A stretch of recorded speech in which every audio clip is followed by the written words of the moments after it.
Definitely had a difficult time with the believing part. You know, I really got in touch with something that I really, really wanted.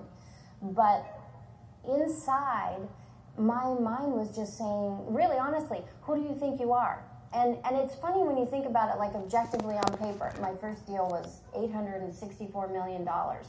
And I had worked on Wall Street and in Washington, D.C., and then in the Pacific Northwest. And you'd think that you'd have a great deal of confidence at that point. And I did in that area. And when it came to really wanting to excel in a huge way in this brand new industry, personal and corporate development, and inside, yeah, my belief system was saying, well, yeah, you could be a great lawyer, but can you do that?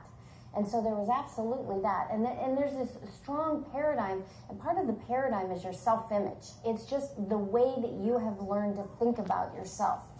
And when we're just teeny little kids, just a little infant, our mind is wide open, everything going on around us. It's all coming in and it's shaping this image of who we are. Well, my mom tells me that when I was 3 years old, that's when I decided I'm going to be a banking attorney. I'm going to form banks and do bank mergers just like Dad. And so from age 3, that is who I was, you know, in my mind. And I really wasn't unconscious competent because I obviously didn't know how to be a great bank merger and acquisition attorney at age 3, but I saw it. I was doing an interview with Larry King a couple months ago, and it was interesting because I was talking to him about how he was an unconscious competent too, because he visualized from the time he was like 9 years old. He wanted to be the greatest broadcaster, you know, and he would sit there, and in those days they just had the radio, and he would sit there and they'd all look at the radio, and the cool thing about the radio is there's no picture to see. They're all staring at a box, and what it does is it kicks the imagination into high gear. And so he would use his imagination and he would see himself, and in his deepest baritone voice he'd be announcing the game, and he was visualizing. He was doing something extremely powerful.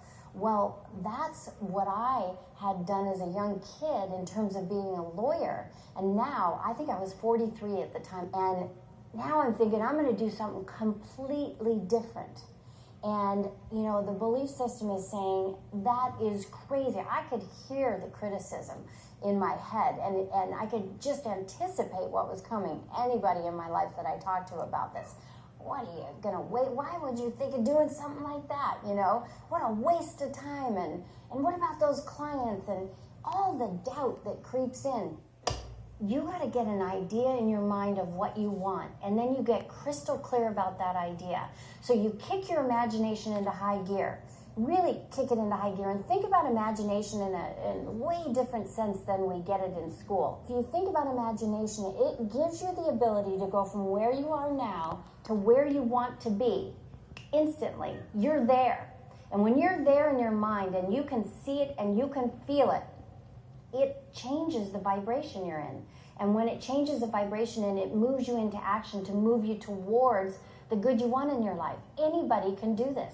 And so we want to use our imagination. It's really creative genius that we want to tap into as opposed to intellectual genius. And so the battle going on in my mind was the doubt that was brewing was about the fact that in my life and in most people's lives, intellectual knowledge is what is praised.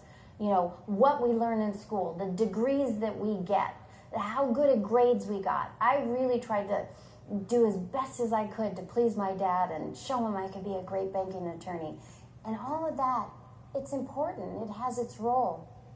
But it really is not the key factor on the results that you get in your life. It's the same thing Andrew Carnegie said.